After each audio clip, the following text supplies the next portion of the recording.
അപ്പോൾ ജോബി, നമ്മൾ കഴിഞ്ഞ പ്രാവശ്യം കൂളംസ് ലോനെ പറ്റി പറഞ്ഞപ്പോൾ നമ്മൾ കൂളംസ് ലോ പ്രകാരം രണ്ട് ചാർജസ് തമ്മിലുള്ള ഇലക്ട്രോസ്റ്റാറ്റിക് ഫോഴ്സിന്റെ മാഗ്നിറ്റ്യൂഡ് എന്താണെന്ന് നമ്മൾ മനസ്സിലാക്കി.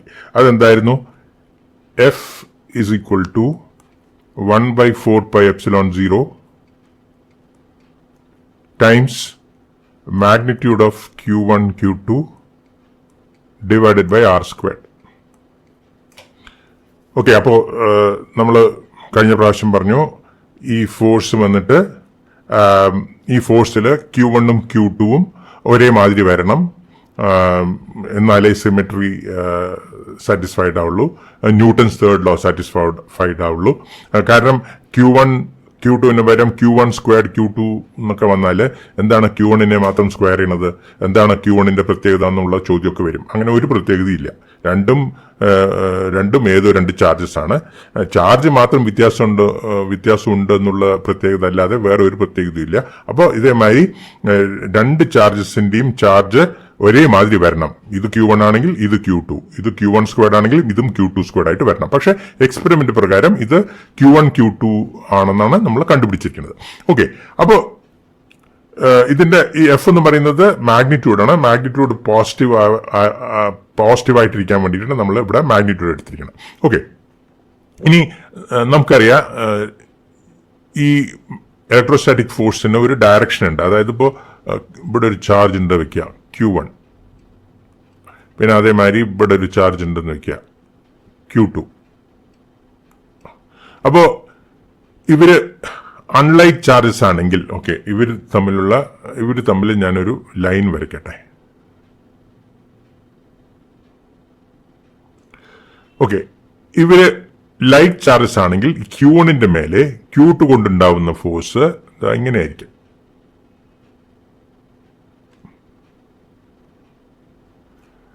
ഇനി Q1ഉം Q2ഉം അൺലൈക്ക് ചാർജസ് ആണെങ്കിൽ Q1ന്റെ മേലെ Q2 കൊണ്ടുണ്ടാവുന്ന ഫോഴ്സ് അതിന്റെ ഓപ്പോസിറ്റ് ഡയറക്ഷനിലായിരിക്കും. ഓക്കെ, Q2ന്റെ മേലെയും അതുമാതിരി. ഓക്കെ, അപ്പൊ നമുക്ക് ഈ ഇലക്ട്രോസ്റ്റാറ്റിക്സ് കൂളംസ് ലോ ഒരു വെക്ടർ ഇക്വേഷൻ ആയിട്ട് എഴുതണമെങ്കിൽ നമ്മൾ Q1ന്റെയും Q2ന്റെയും മേലെ ഉള്ള ഫോഴ്സ് തനിയെ എഴുതേണ്ടി വരും. ഇത് ഈ ഒരു ഫോർമുല ഉണ്ടല്ലോ, ഇത് Q1ന്റെ മേലെ Q2 കൊണ്ടുണ്ടാവുന്ന ഫോഴ്സിന്റെയും ഫോർമുലയാണ്, Q2ന്റെ മേലെ Q1 കൊണ്ടുണ്ടാവുന്ന ഫോഴ്സിന്റെയും ഫോർമുലയാണ്. അതായത് രണ്ടിനും കൂടി ഒറ്റ ഫോർമുലയേ ഉള്ളൂ. അപ്പോൾ ഈ മാഗ്നിറ്റ്യൂഡ് രണ്ടും സെയിം ആണല്ലോ, അതുകൊണ്ടാണല്ലോ സിമെട്രി വരുന്നത്, അതുകൊണ്ടാണല്ലോ ന്യൂട്ടൺസ് തേർഡ് ലോ സാറ്റിസ്ഫൈഡ് ആവുന്നത്. അപ്പോൾ Q1ന്റെ മേലെ Q2 കൊണ്ടുണ്ടാവുന്ന ഫോഴ്സിന്റെ മാഗ്നിറ്റ്യൂഡും Q2ന്റെ മേലെ Q1 കൊണ്ടുണ്ടാവുന്ന ഫോഴ്സിന്റെ മാഗ്നിറ്റ്യൂഡും സെയിം ആണ്. അപ്പോൾ ഒരു എക്സ്പ്രഷൻ മതി രണ്ട് ഫോഴ്സിനെയും എക്സ്പ്രസ് ചെയ്യാൻ. പക്ഷേ വെക്ടറായിട്ട് എക്സ്പ്രസ് ചെയ്യുമ്പോൾ അത് പോരാ. കാരണം ഇപ്പൊ Q1ഉം Q2ഉം ലൈക്ക് ചാർജസ് ആണെന്ന് വെക്കുക. അപ്പോൾ ഞാൻ പറഞ്ഞല്ലോ Q1ന്റെ മേലെ Q2 കൊണ്ടുണ്ടാവുന്ന ഫോഴ്സ് ഈ ഡയറക്ഷനിലാണ്. പക്ഷേ Q2ന്റെ മേലെ Q1 കൊണ്ടുണ്ടാവുന്ന ഫോഴ്സ് അതിന്റെ ഓപ്പോസിറ്റ് ആണ്. എങ്ങനെയാണ്? സോറി, അത് ശരിക്കും വരച്ചില്ല.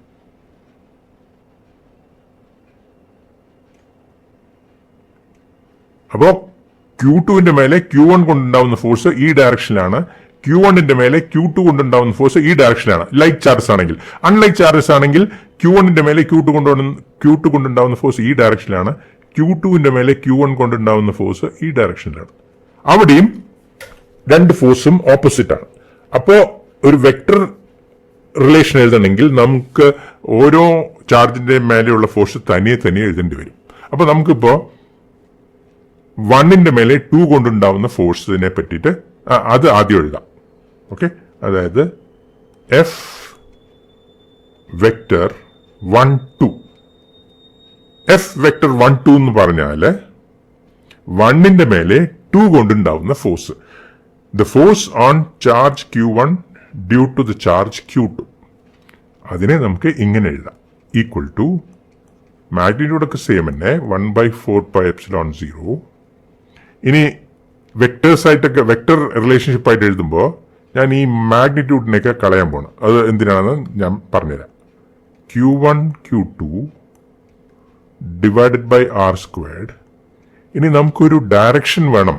ഈ ഡയറക്ഷൻ പറഞ്ഞത് ഫോർ എക്സാമ്പിൾ ഞാൻ പറഞ്ഞല്ലോ, ഇപ്പോൾ ലൈക്ക് ചാർജസ് ആണെങ്കിൽ ഈ ഡയറക്ഷൻ വന്നിട്ട് Q1ന്റെ മേലെ Q2 കൊണ്ട് ഉണ്ടാവുന്ന ഫോഴ്സിന്റെ ഡയറക്ഷൻ ഇവർ കണക്ട് ചെയ്യുന്ന ലൈനിന്റെ എലോങ് ആണ് അല്ലേ.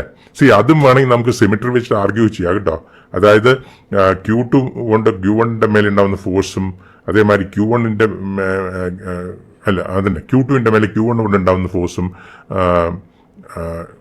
Q1ന്റെ മേലെ Q2 കൊണ്ട് ഉണ്ടാവുന്ന ഫോഴ്സും രണ്ടും ഈ ലൈൻ ഇവർ കണക്ട് ചെയ്യുന്ന ലൈനിന്റെ എലോങ് ആയിരിക്കണം നമുക്ക് വേണമെങ്കിൽ ആർഗ്യൂ ചെയ്യാം. കാരണം വേറെ വല്ല ഡയറക്ഷൻ ആണെങ്കിൽ അതൊരു യൂണിക് ഡയറക്ഷൻ ആയിട്ട് കിട്ടില്ല. ഓക്കെ, അതൊക്കെ വേണമെങ്കിൽ ഒരു ആലോചിച്ച് അതിനെ പറ്റിയിട്ട് ആലോചിക്കുന്നത് നല്ല കാര്യമാണ്. പക്ഷെ നമ്മൾ അതിനെപ്പറ്റി കൂടുതൽ സംസാരിക്കുന്നില്ല. ഓക്കെ, അപ്പൊ നമുക്ക് വേണ്ടത് ഈ ലൈനിൽ കൂടിയുള്ള ഒരു ഡയറക്ഷൻ വേണം. കാരണം ഈ ഡയറക്ഷനായാലും ശരി, ഈ ഡയറക്ഷനായാലും ശരി, അതേമാതിരി ഈ ഡയറക്ഷനായാലും ശരി, ഈ ഡയറക്ഷനായാലും ശരി, ഇതെല്ലാ ഡയറക്ഷൻസും ഈ ലൈനിൽ കൂടി പോണ ഡയറക്ഷൻസ് ആണ്. ഓക്കെ, അപ്പൊ നമുക്ക് ഈ ലൈനിൽ കൂടി പോണ ഒരു ഡയറക്ഷൻ സ്ഥാപിക്കാൻ നമ്മൾ എന്താ ചെയ്യാൻ പോണെന്ന് വെച്ചാല്, നമുക്ക് ഈ ഡയറക്ഷൻ വേണമല്ലോ, ഈ ലൈനിൽ കൂടി പോണ ഒരു ഡയറക്ഷൻ വേണമല്ലോ. നമ്മൾ എന്താ ചെയ്യാൻ പോണെന്ന് പറഞ്ഞാല് നമ്മൾ ഈ Q1ന്റെയും Q2ന്റെയും പൊസിഷൻ വെക്ടേഴ്സ് ഉപയോഗിക്കാൻ പോകണം. അപ്പോൾ പൊസിഷൻ വെക്ടേഴ്സ് ഉപയോഗിക്കണമെങ്കിൽ നമുക്ക് ഒരു കോർഡിനേറ്റ് സിസ്റ്റം വേണം. ഓക്കെ, അപ്പൊ നമുക്കൊരു കോർഡിനേറ്റ് സിസ്റ്റം ഉണ്ടെന്ന് വെക്കുക. അപ്പൊ അതിന്റെ ഒറിജിൻ ഇതാണെന്ന് വെക്കുക. ഇതാണ് ഒറിജിൻ. അപ്പൊ ഈ ഒറിജിൻ വെച്ചിട്ട് ഈ Q1ന്റെ പൊസിഷൻ ഇതാണെന്ന് വെക്കുക. പൊസിഷനെ തീരുമാനിക്കുന്നത് ഒരു പൊസിഷൻ വെക്ടർ വെച്ചിട്ടാണ്. ആ പൊസിഷൻ വെക്ടർ R1 ആണെന്ന് വെക്കുക. ആ പൊസിഷൻ വെക്ടറിന്റെ ആരോ ആണ് ഈ ആരോ. അതേമാതിരി Q2ന്റെ പൊസിഷൻ തീരുമാനിക്കുന്നത് അതേമാതിരി ഈ ഒരു പൊസിഷൻ വെക്ടറാണ്. അതിനെ നമ്മൾ R2 എന്ന് വിളിക്കണം. അപ്പോൾ R1ഉം R2ഉം Q1ന്റെയും Q2ന്റെയും പൊസിഷൻ വെക്ടേഴ്സ് ആണ്. ഇത് ഞാൻ ഇവിടെ ഒരു എന്താ പറയാ, ഒരു പ്ലെയിനിലെ ഒരു ഫ്ലാറ്റ് സർഫസിലല്ലേ ഇത് വരച്ചിരിക്കണം. പക്ഷെ അങ്ങനെ ആവണമെന്നൊന്നുമില്ല. ഇതൊരു 3 ഡയമെൻഷണൽ കാര്യമാവാം. അതായത് ഇതൊരു 3 ഡയമെൻഷണൽ സ്പേസിലും നമുക്ക് ഇതേമാതിരിയൊക്കെ വരയ്ക്കാന്ന്. R1ഉം R2ഉം Q1ഉം Q2. എന്തായാലും 3 പോയിന്റ്സ് ഉണ്ടെങ്കിൽ അത് എപ്പോഴും ഒരു പ്ലെയിനിലായിരിക്കും. ഇപ്പോൾ നമ്മളിപ്പോൾ തൽക്കാലം 3 പോയിന്റ്സ് അല്ലേ ഉള്ളൂ. Q1 ഉണ്ട്, Q2 ഉണ്ട്, Q1ന്റെ പൊസിഷൻ ഉണ്ട്, Q2ന്റെ പൊസിഷൻ ഉണ്ട്, നമ്മുടെ ഒറിജിനും ഉണ്ട്. അങ്ങനെ 3 പോയിന്റ്സ് മാത്രമേ ഉള്ളൂ എന്ന് പറഞ്ഞാൽ നമുക്ക് എപ്പോഴും ഒരു പ്ലെയിനിൽ വരയ്ക്കാം. എന്തായാലും ഈ പൊസിഷൻ വെക്ടർ R1ഉം ഈ പൊസിഷൻ വെക്ടറും R2 ഉണ്ടെങ്കിൽ നമുക്ക് ഈ ലൈനിന് ഒരു ഡയറക്ഷൻ വെക്ടർ ഉണ്ടാക്കാം. അതെങ്ങനെയാണത്? നമുക്ക് ആദ്യം ഈ R2നെയും R1നെയും കണക്ട് ചെയ്യുന്ന ഒരു വെക്ടർ ഉണ്ടാക്കുക. അതെങ്ങനെ ഉണ്ടാക്കുക? ഈ വെക്ടർ, ഓക്കെ, അത് ഞാൻ വേറെ കളറിൽ വരയ്ക്കാം. ഈ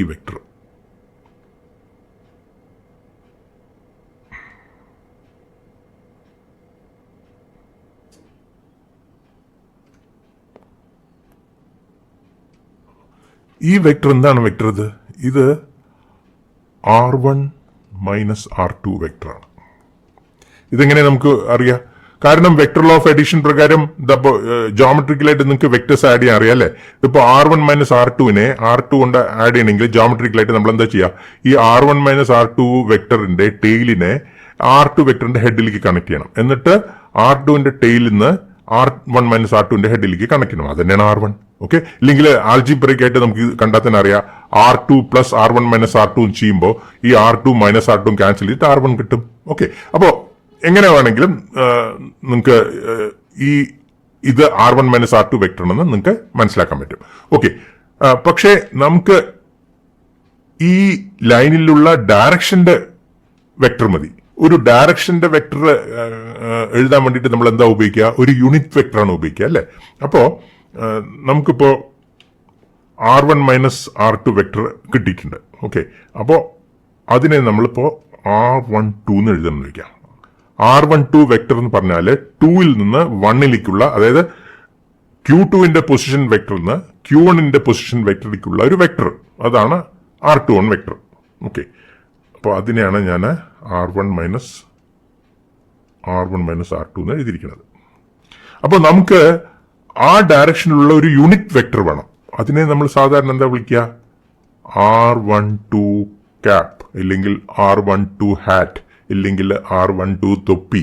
ഓക്കെ, ഇതെന്താണ്? This is simply equal to R12 divided by the magnitude of R12. Magnitude of R12 നമുക്ക് വേണമെങ്കിൽ അതിനെ R എന്ന് വിളിക്കാം. അതായത് R ഇസ് ദ ഡിസ്റ്റൻസ്, അതാണല്ലോ ഇവിടെ എഴുതിയിരിക്കുന്നത് R². R is the distance between Q1 and Q2. അതായത് R12 വെക്ടറിന്റെ ഈ പൊസിഷൻ വെക്ടർ 2ഉം പൊസിഷൻ വെക്ടറും കണക്ട് ചെയ്യുന്ന വെക്ടറിന്റെ മാഗ്നിറ്റ്യൂഡ് R ആണ്, ഇല്ലെങ്കിൽ R12 ആണ്. രണ്ടും ഉപയോഗിക്കാം. ഓക്കെ, അപ്പൊ ഞാനിവിടെ R12 എന്ന് ഉദ്ദേശിക്കുന്നത് R തന്നെയാണ് കേട്ടോ. R12 എന്ന് ഉദ്ദേശിക്കുന്നത് R തന്നെയാണ്.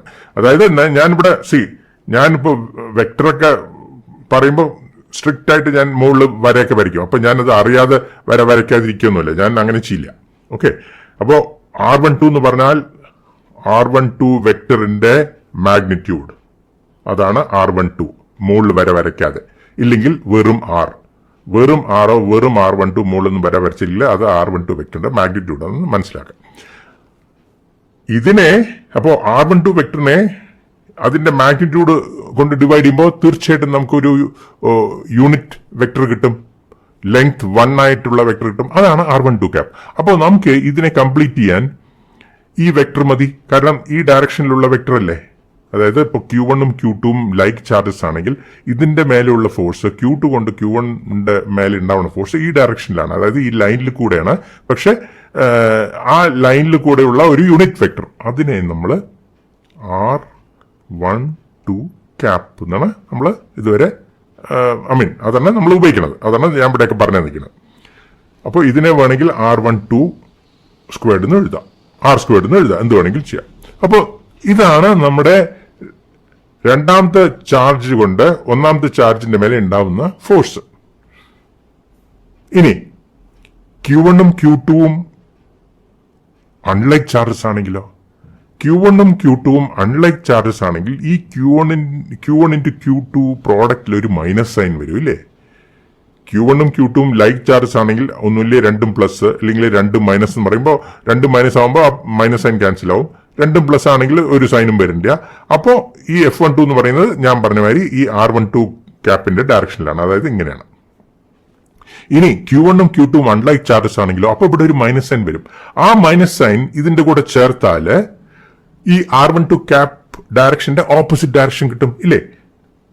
R12 ക്യാപ്പ് മൈനസ് എന്ന് പറഞ്ഞാൽ it is unit vector from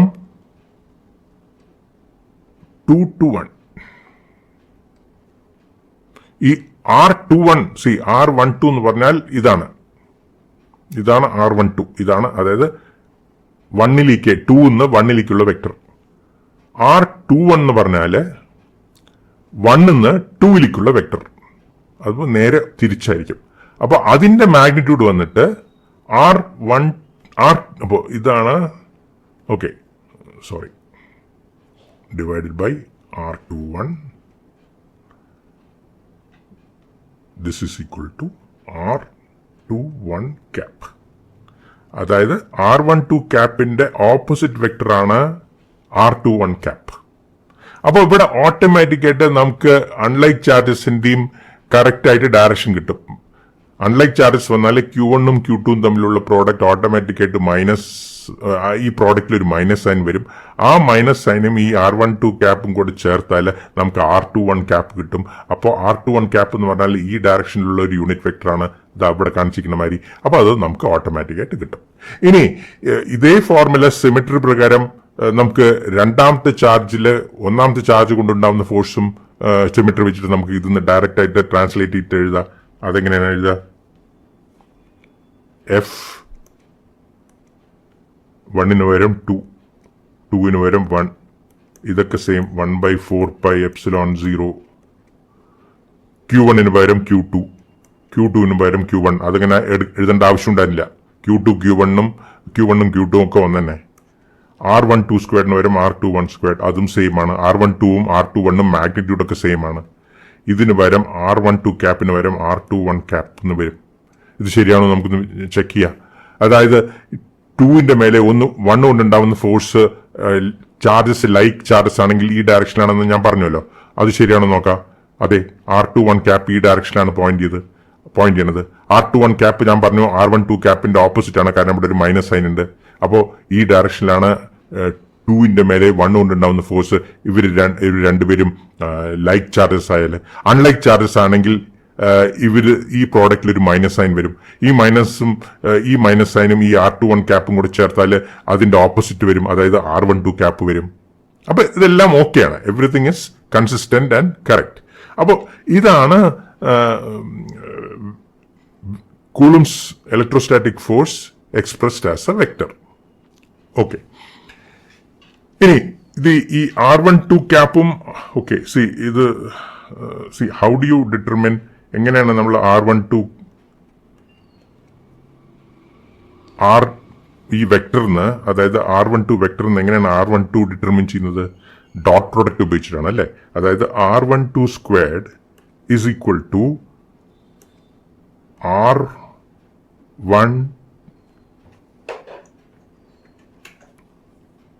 R12 squared is equal to R12 dot R12. അതായത് R1 minus R2 dot R1 minus R2. But this is the same as R2 minus R1 dot R2 minus R1 അല്ലേ? കാരണം ഇവിടുന്ന് ഒരു minus sign ഞാൻ വെളിയിലെടുത്തു, ഇവിടുന്ന് ഒരു minus sign വെളിയിലെടുത്തു, ആ മൈനസും കൂടെ ക്യാൻസൽ ചെയ്തു. -1 into -1 is +1. അപ്പോൾ നമുക്ക് R1 minus R2 dot R1 minus R2 is same as R2 minus R1 dot R2 minus R1 എന്ന് കിട്ടി. ഇതെന്താണിത്? This is equal to R21 squared. അതായത് ഇവർ തമ്മിൽ കണക്ട് ചെയ്യുന്ന ആ ഡിസ്റ്റൻസ് ആറിനെ നമ്മൾ ഒന്നുമില്ലേ R12 സ്ക്വയർഡ് ആയിട്ടോ, ഇല്ലെങ്കിൽ അതായത് R² നമുക്ക് ഒന്നുമില്ലേ R12 സ്ക്വയർഡ് ആയിട്ടോ ഇല്ലെങ്കിൽ R21 സ്ക്വയർഡ് ആയിട്ടോ എഴുതാം. ഓക്കെ, ഇതൊക്കെ ഇങ്ങനെയൊന്നും ചെയ്യേണ്ട ആവശ്യമില്ല. ഇത് കണ്ടാൽ തന്നെ നമുക്ക് മനസ്സിലാവും. എന്തായാലും നമ്മൾ ഞാനിത് ഫോർമുലായിട്ട് വെറുതെ എഴുതുകയാണ്. ഓക്കെ, വെറുതെ ഇങ്ങനെ നിങ്ങളെ ഒന്ന് കാണിക്കാൻ വേണ്ടിയിട്ട് എഴുതുകയാണ്. ഓക്കെ, അപ്പൊ ഇനിയിപ്പോ 2 ചാർജസ് അല്ല, 2ൽ കൂടുതൽ ചാർജസ് ഉണ്ടെന്ന് വെക്കാം. ഓക്കെ, അതായത് നമുക്ക് ഒരു ചാർജ്, ഇവിടെ ഒരു ചാർജ് ഉണ്ട് Q1, പിന്നെ ഇവിടെ ഒരു ചാർജ് ഉണ്ട് Q2, പിന്നെ വേറൊരു ചാർജ് ഉണ്ട് Q3. ഇനി ഇതിൽ കൂടുതൽ ഉണ്ടാവാട്ടോ, ഞാൻ ഇപ്പൊ 3 വരച്ചിട്ടുള്ളൂ. Q4ഉം Q5 ഒക്കെ ഉണ്ടാവാം. അപ്പോ ഈ ചാർജിന്റെ മേലെ ടോട്ടൽ ഫോഴ്സ് കണ്ടുപിടിക്കണം. അപ്പോ ഈ ചാർജിന്റെ മേലെ ടോട്ടൽ ഫോഴ്സ് കണ്ടുപിടിക്കാൻ ആൾക്കാർ എക്സ്പെരിമെന്റ് ചെയ്തിട്ട് കണ്ടുപിടിച്ചത് എന്താന്ന് വെച്ചാൽ, നമ്മളിപ്പോ ആ Q1ന്റെ മേലെയുള്ള ഫോഴ്സിനെ നമ്മളിപ്പോ F1 എഴുതണമെന്ന് വെക്കാം. F1 is the net force on charge Q1. ആൾക്കാർ എക്സ്പെരിമെന്റിലായിട്ട് കണ്ടുപിടിച്ചത് എന്താന്ന് വെച്ചാൽ, ഇതിനെ F12ന്റെയും F13ന്റെയും വെക്ടർ സമ്മായിട്ട് എഴുതാന്ന് കണ്ടുപിടിച്ചു. അതായത് ഇപ്പൊ നമ്മള് ഒരു കാറിനെ 2 കയർ കൊണ്ട് കെട്ടിയിട്ട് വലിക്കുമ്പോൾ ആ കാറിന്റെ മേലെ ഉള്ള ഫോഴ്സ് ആ 2 കയറിലും ഉള്ള ഫോഴ്സിന്റെ വെക്ടർ സമ്മല്ലേ, അത് നമുക്കറിയാം, മെക്കാനിക്സ് നമുക്കറിയാം. പക്ഷെ അതേ റൂള് ഇവിടെയും വാലിഡ് ആണെന്ന് അവർ കണ്ടുപിടിച്ചു. അല്ല, അതെന്താ ജിതിൻ, അത് അങ്ങനെ തന്നെ ആയിരിക്കുള്ളൂ. അല്ല ജോബി, അത് നമ്മൾ എക്സ്പെരിമെന്റിലായിട്ട് കണ്ടുപിടിക്കണം. ഇപ്പോ Q1ഉം Q2ഉം തമ്മിൽ ഫോഴ്സ്, Q1ഉം Q2ഉം തമ്മിൽ ഒരു ഫോഴ്സ് ഉണ്ട്, അത് ഈ ലൈനിൽ കൂടെയാണ് ആക്ട് ചെയ്യണത് നമ്മൾ പഠിച്ചു. ഇനി ഒരു മൂന്നാമത്തെ ഒരു ചാർജ് കൊണ്ടുവരുമ്പോൾ ഇവർ തമ്മിലുള്ള ഫോഴ്സ് മാറില്ല എന്നൊക്കെ നമ്മൾക്ക് മുൻകൂട്ടി കാണാൻ പറ്റില്ല.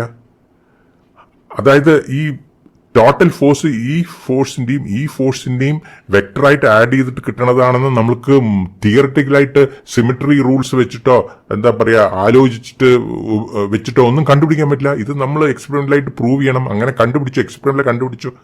ഇപ്പൊ ഞാൻ ആ ചാർജസിന്റെ പ്രിൻസിപ്പിൾസിനെ പറ്റിയിട്ട് ഞാൻ പറഞ്ഞില്ലേ, കുറെ ചാർജസ് ഉണ്ടെങ്കിൽ അതിന്റെ നെറ്റ് ചാർജ് എന്ന് പറയുന്നത് ഓരോന്നിന്റെയും ചാർജ് ആൾജിബ്രയ്ക്കായിട്ട് ആഡ് ചെയ്തിട്ട് കിട്ടണതാണ് നെറ്റ് ചാർജ് എന്ന് പറഞ്ഞില്ലേ. അതും എക്സ്പെരിമെന്റിലായിട്ട് കണ്ടുപിടിക്കണമെന്ന് അപ്പോഴും ജോബി ചോദിച്ചിട്ടുണ്ടായിരുന്നു. ഇതൊക്കെ എന്താണ് പറയേണ്ട ആവശ്യം, ഇതൊക്കെ അങ്ങനെ തന്നെയല്ലേ ആവുള്ളൂ? ഇല്ല, അതൊക്കെ നമ്മൾ കണ്ടുപിടിക്കണം. ഇപ്പോ ഞാൻ അവിടെ പറഞ്ഞുവല്ലോ, ഒരു ചാർജ് Q1 ആണെങ്കിൽ വേറെ ചാർജ് അടുത്ത് വരുമ്പോൾ അതിന്റെ ചാർജ് അപ്പോഴും Q1 തന്നെയാണ് ഉണ്ടാവുള്ളൂ. Q1 മാറില്ല, Q2 മാറില്ല. അതുകൊണ്ടാണ് നമുക്ക് net charge Q1 plus Q2 algebraic sum of Q1 Q2 എന്ന് പറയാൻ പറ്റുന്നത്. ഇവിടെ അതുമാതിരി തന്നെ ഈ Q1 ഉം Q2 ഉം തമ്മിൽ ഒരു ഫോഴ്സ് ഉണ്ടെന്ന് വയ്ക്കുക. ഒരു മൂന്നാമത് ചാർജ് വരുമ്പോൾ ഈ ഫോഴ്സ് മാറില്ല എന്ന് ആര് കണ്ട്? മാറുമായിരിക്കും, പക്ഷെ അങ്ങനെ മാറില്ല. ഞാൻ പറയണത് ഇത് നമുക്ക് മുൻകൂട്ടി കാണാൻ പറ്റില്ല. Q1 ഉം Q2 ഉം തമ്മിലുള്ള ഫോഴ്സ്, വേറൊരു ചാർജ് വരുമ്പോൾ ഇവർ തമ്മിലുള്ള ഫോഴ്സ് മാറില്ല എന്നുള്ളതൊന്നും നമുക്ക് മുൻകൂട്ടി കാണാൻ പറ്റില്ല. അത് അങ്ങനെയാണ് എക്സ്പെരിമെന്റലായിട്ട് കണ്ടുപിടിച്ചിരിക്കുന്നത്. അതിനെ പ്രിൻസിപ്പിൾ ഓഫ് സൂപ്പർ പൊസിഷൻ എന്ന് പറയും. അപ്പൊ ഈ പ്രിൻസിപ്പിൾ ഓഫ് സൂപ്പർ പൊസിഷൻ ഉണ്ടായത് വളരെ സൗകര്യമാണ്. ഈ പ്രിൻസിപ്പിൾ ഓഫ് സൂപ്പർ പൊസിഷൻ ഒന്നും ഇല്ലെങ്കിൽ ഉണ്ടല്ലോ വളരെ ബുദ്ധിമുട്ടിയത് തന്നെ. ഈ പ്രിൻസിപ്പിൾ ഓഫ് സൂപ്പർ പൊസിഷൻ ഉള്ളത് കൊണ്ട് നമുക്ക് ഈ ഒരു കുറെ ചാർജസ് ഉണ്ടെങ്കിൽ നമുക്ക് അത് പെയർ വൈസ് ആയിട്ട് നമുക്ക് വേർതിരിക്കാം.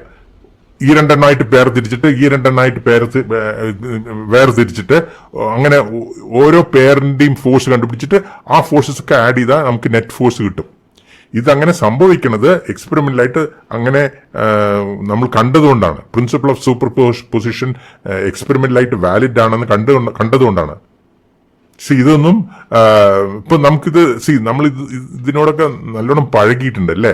അതുകൊണ്ടാണ് നമുക്ക് ഇതൊക്കെ എന്താണ് ഇതിൽ വലിയ പുതുമ എന്നൊക്കെ തോന്നണത്. പക്ഷെ ഇത് ഇങ്ങനെ ആവാൻ പാടുള്ളൂ. ചാർജസ് എന്ന് പറഞ്ഞ സാധനങ്ങളൊക്കെ ഉണ്ടായപ്പോ അങ്ങനെ ഉണ്ടാവാൻ പാടുള്ളൂ ഒന്നുമില്ല. ഓക്കെ, അപ്പൊ ഇതാണ് പ്രിൻസിപ്പിൾ ഓഫ് സൂപ്പർ പൊസിഷൻ. അപ്പോൾ ഓരോന്നിനും നമുക്ക് തനിയെ കൂളംസ് ലോ ഉപയോഗിച്ചിട്ട് ഓരോ പേരിനും കണ്ടുപിടിച്ചിട്ട് അതൊക്കെ ആഡ് ചെയ്താൽ നമുക്ക് നെറ്റ് ഫോഴ്സ് കിട്ടും. ഇപ്പൊ നമുക്ക് 1, 2, 3, 4, 5, 6 ഇഷ്ടം പോലെ ചാർജസ് ഉണ്ടെന്ന് വെക്കാം. ഓക്കെ, അപ്പൊ നമുക്ക് ഇതിനെ എക്സ്റ്റെൻഡ് ചെയ്യാം. അതായത് F1 ഇസ് ഈക്വൽ ടു നമുക്ക് F12 plus F13 plus etcetera plus F1n, അതായത് n ചാർജ് ഉണ്ടെന്ന് വയ്ക്കാം. അപ്പോൾ ഓരോ പെയറായിട്ട് എടുത്തിട്ട് 1ഉം 2ഉം 1, 3ഉം ഒക്കെ പെയറായിട്ട് എടുത്തിട്ട് ആ പെയർ കണ്ടുപിടിക്കാൻ നമ്മൾ കൂളംസ് ലോ ഉപയോഗിക്കുക. എന്നിട്ട് ഇതിനേക്ക് വെക്ടർ സം, ഈ വെക്ടർ സം ഒക്കെ നമ്മൾ പാരലോഗ്രാം ലോ ഓഫ് ഫോഴ്സസ് ഒക്കെ വെച്ചിട്ട് ചെയ്യണ മാതിരി ഇവിടെയും parallelogram law of electrostatic forces ഒക്കെ വെച്ചിട്ട് നമുക്ക് നെറ്റ് ഫോഴ്സ് കണ്ടുപിടിക്കാം. ഇതിനെ നമുക്ക് വേണമെങ്കിൽ ഒരു കോമ്പാക്ട് മാത്തമാറ്റിക്കൽ നൊട്ടേഷൻ കൊടുത്തിട്ട് ഇങ്ങനെ എഴുതാം. അതായത് സം J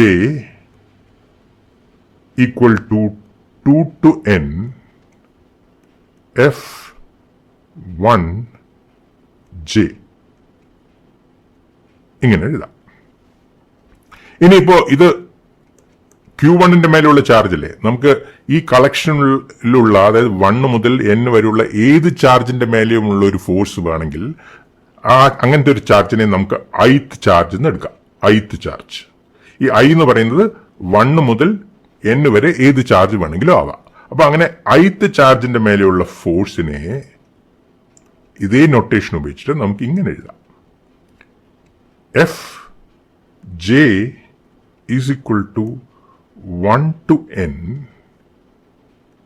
ഐന്റെ മേലെയുള്ള ടോട്ടൽ ഫോഴ്സ് ആണ്. അപ്പൊ നമ്മൾ ആ ഐയും ഓരോ ജെയും തമ്മിലുള്ള ഫോഴ്സ് ഇൻഡിവിജ്വൽ ആയിട്ട് കണ്ടുപിടിച്ചിട്ട് അതെല്ലാം വെക്ടർ സം ചെയ്യണം.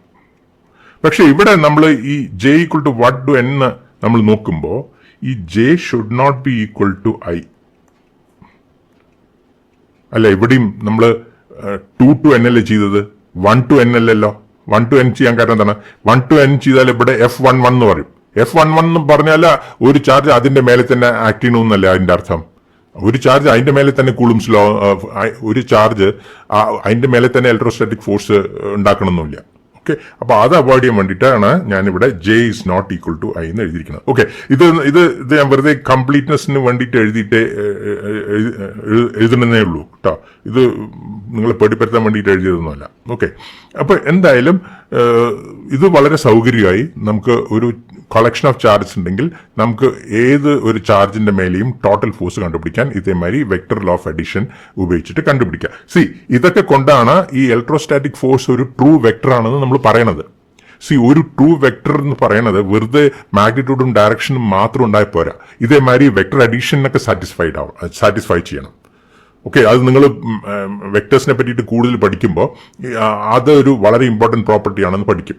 വെക്ടേഴ്സിന് ഡയറക്ഷൻ എന്ന് പറയുന്നത് തന്നെ നമ്മൾ ഈ 2 ഡയമെൻഷണൽ 1 ഡയമെൻഷണൽ 3 ഡയമെൻഷണൽ ഫിസിക്കൽ സ്പേസിലൊക്കെ ഡയറക്ഷൻ എന്നൊക്കെ പറയാൻ പറ്റുള്ളൂ. ഓക്കെ, അതൊക്കെ വിടൂ, സാരില്ല. എന്തായാലും ഞാൻ പറഞ്ഞു വരുന്നത്, ഒരു വെക്ടർ കറക്റ്റ്, ഒരു വെക്ടർ ട്രൂ വെക്ടർ ആണെങ്കിൽ ഇതേമാതിരി വെക്ടർ ഓഫ് അഡീഷൻ ഒക്കെ എന്തായാലും സാറ്റിസ്ഫൈ ചെയ്യണം. അതൊക്കെ ഈ ഇലക്ട്രോസ്റ്റാറ്റിക്സ്, കൂളുംസിന്റെ ഇലക്ട്രോസ്റ്റാറ്റിക് ലോ പ്രകാരം നമ്മുടെ ഇലക്ട്രോസ്റ്റാറ്റിക് ഫോഴ്സ് സാറ്റിസ്ഫൈ ചെയ്യുന്നുണ്ട് പ്രിൻസിപ്പിൾ ഓഫ് സൂപ്പർ പൊസിഷൻ വഴി. അപ്പോൾ ഇതെല്ലാം കണക്റ്റഡ് ആണ്. ഓക്കെ, അപ്പോൾ ഇത് വെച്ചിട്ട് നമുക്ക് ഇനി ചെറിയ പ്രോബ്ലംസ് ഒക്കെ ചെയ്ത് നോക്കാം. ഇതേമാതിരി ഒരു കളക്ഷൻ ഓഫ് ചാർജസ് ഉണ്ടെങ്കിൽ, ഒരു ചാർജിന്റെ മേലെ വേറെ കുറെ ചാർജസ് ഉണ്ടെങ്കിൽ എന്താണ് ഫോഴ്സ് എന്നൊക്കെ നമുക്ക് ചെയ്തു നോക്കാം. ഓക്കെ, ശരി. അപ്പോൾ ഈ വീഡിയോ നമുക്ക് ഇവിടെ നിർത്താം.